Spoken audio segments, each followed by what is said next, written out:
Hey guys, pag-uusapan po natin ngayon ang tungkol sa mga scammer. Ayan guys, kahit saan talaga maraming scammer, kahit sa Pupu app, ang daming na-scam. Gaya ng kaibigan ko, pumasok sa room niya at nakipag-trade ng 200k na gift. Hindi niya naman naisip kasi lagi nang tumatambay sa panel niya. So sinend niya yung 200k, siya yung nauna nag-send. Tapos bumaba na pagkatapos yung nakipag-trade sa kanya.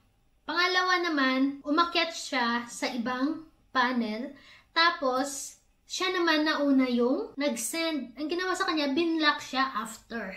So, wag na wag talaga kayong mag-send una ng gift. Or, much better, kung gusto nyo makipag-trade na lang kayo sa captain nyo, sa mga kilala nyo, or sa mga BFF nyo, na ka-family member nyo lang din, para hindi kayo ma-scam. So, alam niyo na, wag mag-send ng gift kapag hindi mo ka-family member. Kasi kapag hindi mo ka-family member yun, talagang may possibility na i-scam kayo. Pangalawa, huwag kayong mag-send una.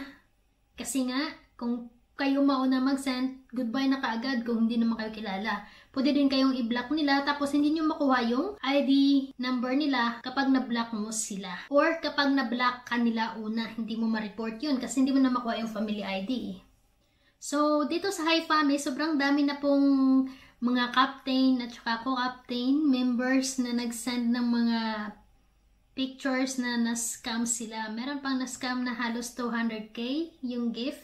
So, gawa nga po ng MC Star ngayon, sobrang laki ng maintenance. So, yung iba sa kagustuhan na manatiling MC Star ay nagagawa na nilang mga scam. So, ang ginawa ng babaeng yon ay gumawa ng ibang account, tapos yun ang ginamit niya pang scam at isisend niya sa MC Star host niya na account. Ang masama pa guys, ginamit niya din yung MC Star host niya na account na yun. Ginamit niya din. Syempre, makikita na yun ng mga tao. Social media influencer ka pa, tapos scammer ka. O ano na, dadami ng mga scammer sa mundo ngayon. Kasi influencer ka, tapos scammer ka. Dapat talaga yung account na yun is ibaban para matigil na yung pang-scam niya. Kasi social influencer na siya, tapos ganun pa yung ginagawa niya.